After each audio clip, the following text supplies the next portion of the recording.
तो भाई जहां एक तरफ भारत वर्सेस न्यूजीलैंड सीरीज का प्रोग्राम चल रहा था, तो दूसरी तरफ Bharat versus south Africa and then Bharat versus Australia series का एक और प्रोग्राम तय हो गया। जी हां, कल के दिन बॉर्डर गावस्कर ट्रॉफी के लिए इंडियन टीम का अनाउंसमेंट होता है और साथ में 8 नवंबर से भारत और साउथ अफ्रीका के बीच जो 4 मैचों की टी20 सीरीज होनी है उसके लिए भी टीम का अनाउंसमेंट होता है।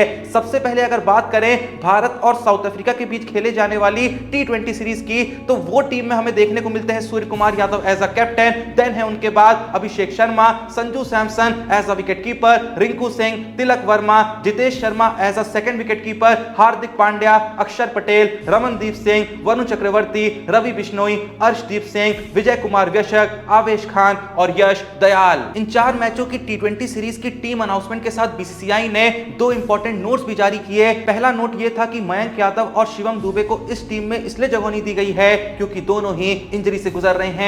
दूसरा नोट यहां पे यह था कि रियान पराग को भी इस टीम में जगह इसलिए नहीं दी गई है क्योंकि वो एक लंबे वक्त से क्रॉनिक राइट शोल्डर की इंजरी से उबर रहे थे, तो उनको इलाज के लिए एनसीए भेजा गया है। तो इस वक्त पे उनको बीसीसीआई सेंटर ऑफ एक्सीलेंस में भेजा गया है। जैसे ही एक बार रिकवर हो जाएंगे तो वापस से वो टी20 की टीम में नजर आएंगे। लेकिन अब अगर नजर डालें बॉर्डर गावस्कर ट्रॉफी के लिए अनाउंस करेगा इंडिया के स्क्वाड पे, तो यहां पे भाई बहुत ही बड़े बड़े सरप्राइजेस देखने को मिलते हैं।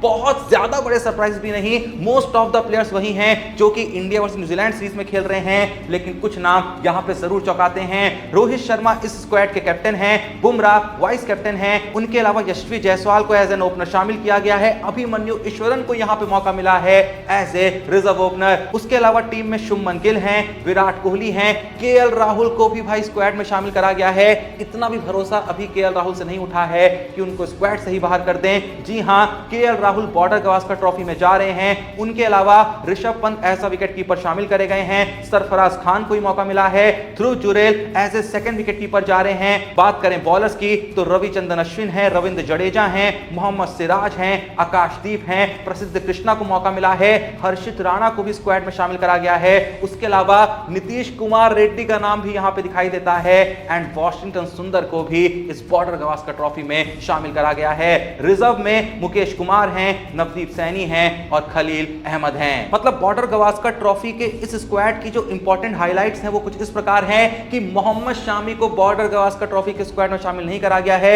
इसका मतलब यह है कि अब भी वो इंजरी से रिकवर नहीं हो पाए हैं। और भाई देखो, मैंने पहले ही कह दिया था कि इस बार की बॉर्डर गावस्कर ट्रॉफी में इंडिया का ऑस्ट्रेलिया में जाके ऑस्ट्रेलिया को हराना बिल्कुल भी आसान नहीं होने वाला है। खासकर अगर मोहम्मद शामी नहीं जाएंगे तो भाई बहुत मुश्किल होने वाली है, क्योंकि हमने भारत वर्सेस न्यूजीलैंड की सीरीज में ऑलरेडी देखा कि यार बुमराह के अलावा कोई भी अच्छा पेसर यहां पे नहीं है। मोहम्मद सिराज बिल्कुल भी पहले जैसे नहीं दिखाई पड़ रहे हैं। उसके अलावा आकाशदीप एक नए बॉलर हैं, भले ही ठीक ठाक बॉलिंग करा लेते हैं, लेकिन भाई बॉर्डर गावस्कर ट्रॉफी में हमें बुमराह के साथ शामी चाहिए ही चाहिए थे, क्योंकि इस ट्रॉफी में 1 2 3 मैच नहीं होने हैं, 5 मैचेस खेले जाने हैं। तो भाई साफ है कि बुमराह लगातार 5 मैचेस खेलने बहुत ही मुश्किल है। ऐसे में जब बुमराह नहीं खेल रहे होंगे, क्या सिराज और आकाशदीप के भरोसे हम टीम को छोड़ सकते हैं? भाई मैं इस सवाल के जवाब में ना कहना चाहूंगा और यह भी कहना चाहूंगा कि शामी की कमी हमें बहुत ही बुरे तरीके से खलने वाली है। बात करें दूसरी इंपॉर्टेंट हाईलाइट की, तो अभिमन्यु ईश्वरन को जैसा मैंने कहा कि भैया मौका मिला है, लंबे वक्त से डोमेस्टिक क्रिकेट में परफॉर्म करे जा रहे थे, लेकिन फाइनली अब जाके उनको उसका इनाम मिल ही गया। उसके अलावा जैसा मैंने कहा नीतीश कुमार रेड्डी को मौका मिला है, अक्षर पटेल और शार्दुल ठाकुर जो पिछली बॉर्डर गावस्कर ट्रॉफी में थे, लंबे वक्त से जा रहे थे, वो इस बार स्क्वाड में शामिल नहीं करे गए हैं क्योंकि वॉशिंगटन सुंदर को भैया शामिल कर लिया गया है। मतलब कुलदीप यादव ग्रोइन इंजरी के चलते इंडिया वर्सेस न्यूजीलैंड सीरीज से बाहर क्या हुए, अचानक से सुंदर को बुलाया क्या गया और जिस तरीके से उन्होंने बॉलिंग कराई, भाई बंदा अक्षर पटेल की जगह खा गया। अगर भाई यही स्क्वाड भारत और न्यूजीलैंड के बीच खेले गए दूसरे टेस्ट मैच से पहले बनता तो 100% इस स्क्वाड में अक्षर पटेल का नाम होता ही होता। लेकिन भाई सुंदर ने पिछले 1 2 दिन में जो बॉलिंग में कमाल किया है, सुंदर को उसका इनाम मिला है और अब वो जा रहे हैं ऑस्ट्रेलिया बॉर्डर गावस्कर ट्रॉफी खेलने के लिए। बाकी जैसा कि आपने स्क्वाड में देखा, हर्षित राणा और प्रसिद्ध कृष्णा को भी एज अ पेसर यहां पे शामिल करा गया है। कुलदीप यादव यहां पे नहीं है क्योंकि ग्रोइन इंजरी से सफर कर रहे हैं। उसके अलावा जैसा कि मैंने आपको ऑलरेडी बता दिया कि खलील अहमद, मुकेश कुमार और नवदीप सैनी को एज अ रिजर्व शामिल करा गया है। अब जब मैंने आपके सामने Bharat versus south Africa series के स्क्वाड को पेश कर दिया है, अब जब मैंने आपके सामने Bharat versus south Africa series और बॉर्डर गवास्कर ट्रॉफी सीरीज के स्क्वाड को पेश कर दिया है, तो आओ यार ये जो दोनों ही सीरीज के स्क्वाड अनाउंसमेंट हुए हैं ना, इन दोनों ही स्क्वाड की जो सबसे बड़ी हाईलाइट है जरा उसके बारे में बात कर लें। और वो भाई सबसे बड़ी हाईलाइट इन दोनों ही स्क्वाड की ये है कि ऋतुराज गायकवाड़ को दोनों ही स्क्वाड में नहीं शामिल करा गया है। एक बार फिर से गायकवाड़ को ना ही टेस्ट फॉर्मेट में लेके जा रहे हैं और ना ही T20 फॉर्मेट में मौका दिया है।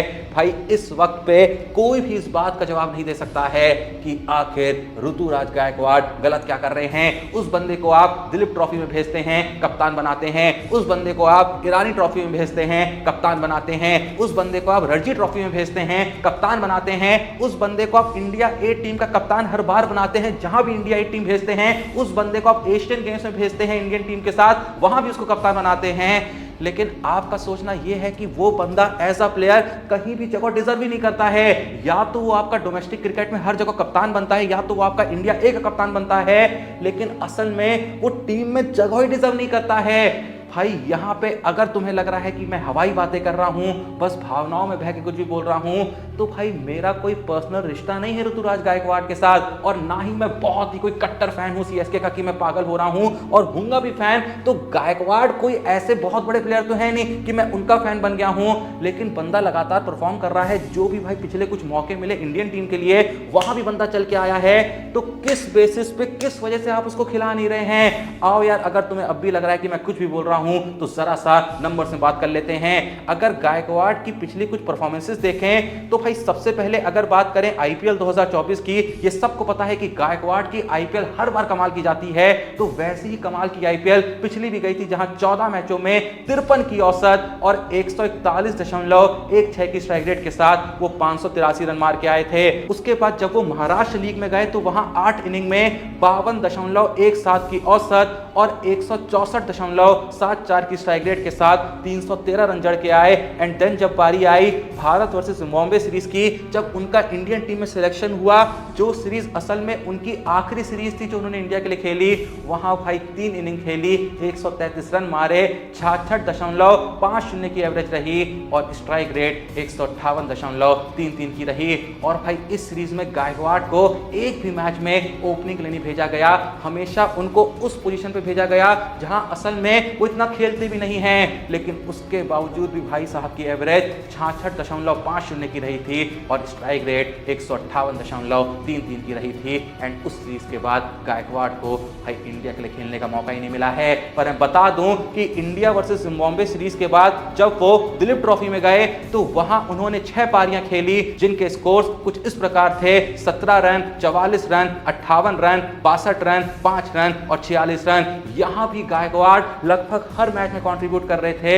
एंड फिलहाल करेंटली जब वो रणजी ट्रॉफी खेल रहे हैं तो अब तक रणजी ट्रॉफी में वो 3 इनिंग में 231 रन जड़ चुके हैं 77 की एवरेज से, जहां 2 पारियां उनकी कुछ इस प्रकार हैं: 171 बॉलों पे 145 रन की और 130 बॉलों पे 86 रन की। फिलहाल उनकी रणजी ट्रॉफी में भी जो एवरेज चल रही है वो 77 की चल रही है, जैसा मैंने कहा, लेकिन उसके बावजूद भी किसी को भाई समझ में नहीं आ रहा है, इवन भाई गायकवाड़ को भी समझ में नहीं आ रहा होगा कि आखिर भाई मेरे से गलती क्या हो रही है कि मेरा कहीं भी सिलेक्शन नहीं हो रहा है। मुझे जहां भेजा जा रहा है मैं वहां चल रहा हूं, लेकिन असल में सिलेक्टर्स या फिर गौती भाई या शायद जो भी सिलेक्शन कर रहा है उनका यह मानना है कि मैं जगह तो किसी फॉर्मेट में डिजर्व नहीं करता हूं, ना मैं टेस्ट के लायक हूं, ना मैं ओडीआई के लायक हूं, ना मैं T20 के लायक हूं। खैर, जो ये स्क्वाड अनाउंसमेंट हुआ है, कहीं पे भी अगर आपको लग रहा है कि भाई किसी का सिलेक्शन होना चाहिए था लेकिन नहीं हुआ, या फिर किसी का हो गया है जिसका नहीं होना चाहिए था, तो अपना ओपिनियन कमेंट सेक्शन जरूर दीजिएगा।